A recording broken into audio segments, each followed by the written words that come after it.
J'ai complètement arrêté d'écrire ma thèse pendant plusieurs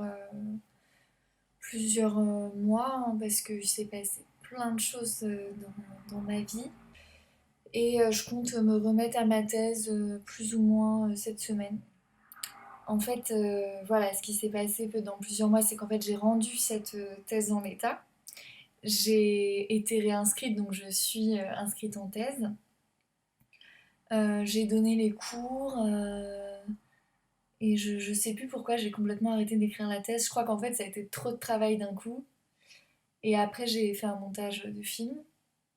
Et c'est surtout dans ma vie personnelle où du coup le copain qu'on voyait dans les vidéos précédentes, en fait, voilà, j'ai rompu avec mon copain avec qui j'étais depuis 6 ans. Je pense qu'on pourrait faire un sujet aussi là-dessus parce qu'apparemment il y a beaucoup de fins de thèse qui correspondent à des ruptures. Donc je pense que ça signale aussi que je suis probablement vers la fin de ma thèse. Et j'ai rencontré, enfin le hasard a fait que, enfin le hasard et les sites de rencontres et les applications lesbiennes, voilà, ont fait que j'ai rencontré tout de suite une fille de laquelle je suis tombée amoureuse. Et là, voilà, je suis avec cette fille et du coup j'ai pas écrit ma thèse parce que je suis dans les débuts amoureux. Donc voilà. Je me suis toujours pas mis à ma thèse. Non, là je me fais des coquillettes parce que j'ai plus d'argent et puis j'ai la flemme d'aller jusqu'au Carrefour à 100 mètres. J'ai recommencé à rédiger ma thèse, enfin là ça fait un moment. En gros je rédige une page par jour, à peine, hein, à peine. C'est très difficile. Je suis devenue blonde, comme vous voyez, bon là ils sont pas très propres. Je suis à moitié en dépression, l'autre moitié pas super active non plus. Mais bon, voilà, je crois que c'est inhérent à la fin de thèse où on n'est pas au top. Et voilà, quoi, je suis pressée que ce soit fini. Même si après, je sais pas trop ce qui va se passer, mais voilà. Ce matin, j'ai pas tellement rédigé. En fait, j'ai juste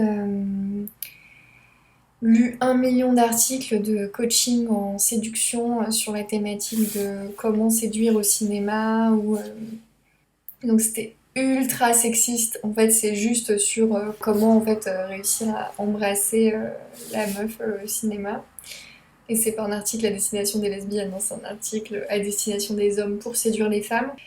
Mais bon, du coup, j'ai pas rédigé, donc là, je vais essayer de rédiger ce soir.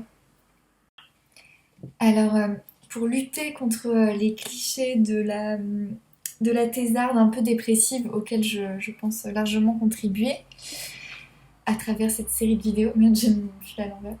Euh, en fait, je vais bien là, je suis contente, il fait beau, voilà. Ce week-end, je suis allée à un mariage hétérosexuel. Là, en fait, le souci, c'est que je fais des retranscriptions et, euh, et c'est super super long. Ça prend un temps fou. Donc, en fait, j'écris pas vraiment ma thèse, donc j'ai l'impression de travailler, mais d'un autre côté, je fais des retranscriptions, donc c'est assez facile. Je pense qu'un élève bien d'orthographie de CM2 pourrait le faire. Donc, j'avance pas des masses. Alors, je sais pas si on entend, mais en fait, il y a des travaux toute la journée un peu. J'ai des voisins qui ont annoncé. Voilà. J'ai des voisins qui ont annoncé qu'en fait, ils faisaient des travaux pendant 2 mois de leur appart. Donc voilà, c'est toujours agréable quand on travaille sa thèse.